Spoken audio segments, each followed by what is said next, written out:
Now what the hell do you think you're doing with that tin star, boy? Watch that boy shit, redneck. You talking to the sheriff of Rock Ridge. A film crew doesn't fall apart because an actor forgets his lines. It falls apart when the man playing the lead collapses on set, sweating and trembling, and nobody can explain why. That is exactly what happened in the first hours of shooting Blazing Saddles, and almost nobody talking about the movie today remembers it. What audiences got instead, the quiet, weathered, oddly tender performance of the Waco Kid, was never supposed to exist.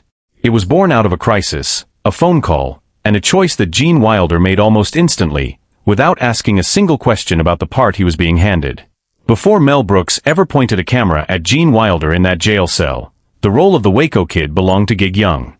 Young was a respected, Oscar-winning actor, the kind of name that gave a studio confidence. He had the gravitas to play a burned-out gunslinger, someone whose best days were behind him. On paper, it made sense. In practice, it nearly sank the production before it began. On the first day of filming, Young began showing signs that something was deeply wrong. Shaking hands, slurred dialogue, sweat that had nothing to do with the desert heat. It wasn't nerves and it wasn't an off day. Young was in the grip of severe alcohol withdrawal, and by mid-morning he had collapsed on set. Filming stopped cold. Mel Brooks was left with a production in crisis and no leading man for one of the film's most important roles. He didn't call a casting agency. He didn't hold auditions. He called Gene Wilder, an actor he trusted from their earlier work together on The Producers, a film that had already proven their creative chemistry. According to Brooks, Wilder's response required almost none of the reassurance most actors would have wanted. He didn't ask what the character was like. He didn't ask about pay, billing, or how long he'd have to prepare. He simply said yes and got on a plane. Within roughly a day, Wilder was on location, jet-lagged, unrehearsed, and stepping into a part that had already broken down once before he ever read a line of it aloud. That kind of trust between collaborators is rare in an industry built on contracts and hedged bets. Wilder wasn't chasing a role. He was answering a friend who needed someone he could count on in an emergency. And once he arrived, what he chose to do with the Waco Kid is the detail that fans have spent decades quoting without ever fully noticing. Blazing Saddles is, by design, a loud movie. It is a film built on anarchic energy, punchlines that arrive at a sprint, characters who exist to be as outrageous as the censors of 1974 would allow, sight gags stacked on top of political provocation. Everyone around Wilder was playing big. Harvey Korman's Hedley Lamar was a caricature of oily ambition. The townspeople of Rock Ridge were cartoonish in their bigotry, deliberately so, because the joke was on them. In the middle of all that noise, Wilder made a decision that ran against everything the genre rewarded at the time. He played the Waco Kid completely straight. There was no mugging for the camera, no wink to the audience, no broad physical comedy to signal, this is the funny part. Wilder gave the character stillness. He gave him weariness.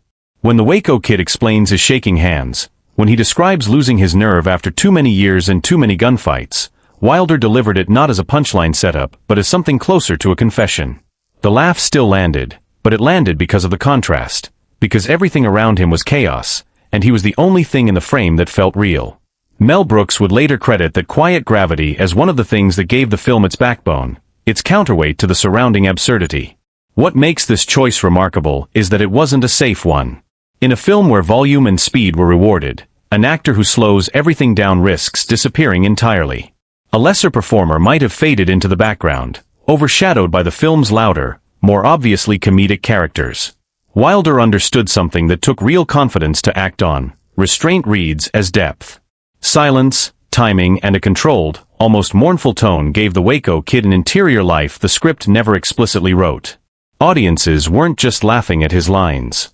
They were left wondering what happened to this man before the story even started, what he'd lost, what had driven him into a bottle and a jail cell in a town he'd never planned to save. That tension between comedy and something sadder underneath, it is the detail most fans miss on a first watch, and sometimes on a 10th. The nervous hand tremors weren't just sight gags. They read, intentionally or not, like the physical residue of trauma. Wilder, known throughout his career for treating even absurd material with emotional honesty, brought that same instinct to a Western spoof that could easily have treated the character as nothing more than a drunk cowboy stereotype. Instead, he made the Waco Kid feel like a man who had genuinely seen too much. That's not a joke construction. That's characterization, smuggled into a film that most people remember for its raunchier set pieces. There's another layer to the story that rarely gets attention, and it involves an actor who never appeared in the finished film at all. Richard Pryor was one of the film's credited co-writers, and before the studio intervened, he had been considered for the role of Sheriff Bart. Pryor's comedic instincts and his unflinching perspective on race in America shaped much of the film's sharpest material that Wilder himself later credited with giving Blazing Saddles its bite. But Warner Brothers executives, wary of Pryor's off-screen reputation and personal struggles at the time, blocked him from taking the role on screen. Cleavon Little was cast instead, and by most accounts delivered a performance that more than earned its place in film history. Still, it's worth sitting with the alternate version of this story, a version where Wilder and Pryor, who would later become one of the most beloved comedic duos in American film through movies like Silver Streak and Stir Crazy, first found each other years earlier, in the dust and gunsmoke of Rock Ridge. Wilder acknowledged that lost possibility more than once, without bitterness, but with a clear sense of what might have been. Behind the scenes, Wilder's role in the production went beyond acting. Cast and crew members who worked on the film often described him as a stabilizing presence amid a set that ran hot with creative risk-taking and studio anxiety. Mel Brooks brought chaotic, relentless energy to the direction. Wilder, by contrast, rarely raised his voice, rarely demanded attention, and yet his calm seemed to hold the production together during its most unpredictable stretches. It was during this same period of downtime between takes that Wilder brought Brooks an idea that had nothing to do with the Old West, a stray thought about the descendant of Dr. Frankenstein, desperate to escape the shadow of his family's legacy. Brooks wasn't immediately convinced. He was buried in the logistics of finishing Blazing Saddles and didn't see the potential right away. Wilder didn't push. He simply went and wrote a draft on his own time, without a guarantee it would ever be made. When Brooks finally read it, he changed his mind almost instantly. That conversation, born in the margins of one film in crisis, became the foundation for Young Frankenstein, a movie that would go on to define an entirely different genre of comedy and cement Wilder not just as a performer, but as a creative force in his own right. There was also a fight happening off-camera that had nothing to do with jokes falling flat. Warner Brothers was uneasy with the film's racial satire from the start.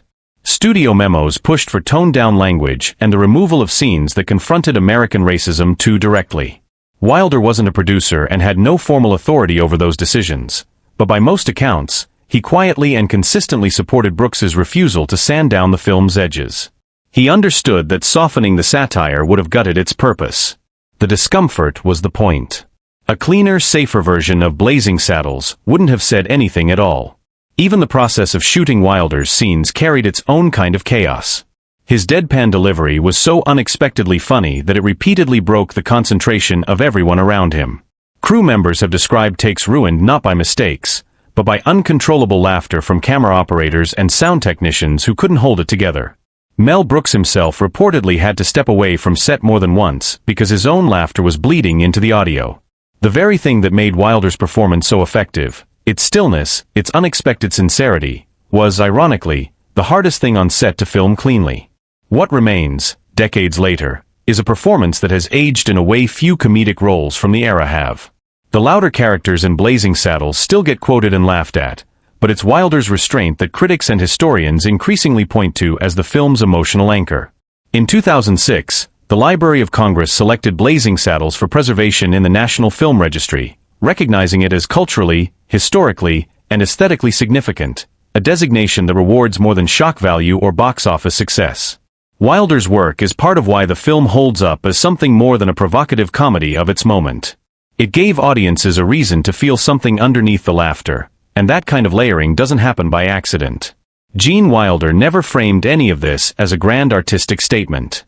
By most accounts, he simply believed in doing the work honestly, whether that meant answering an emergency phone call without asking questions, defending a friend's vision against studio pressure, or playing a supposedly comic character as a real wounded human being. What most fans never quite figured out is that the funniest, most enduring performance in one of America's boldest comedies was never really trying to be funny at all. It was trying to be true. And in a film built on chaos, that quiet honesty is what nobody has forgotten.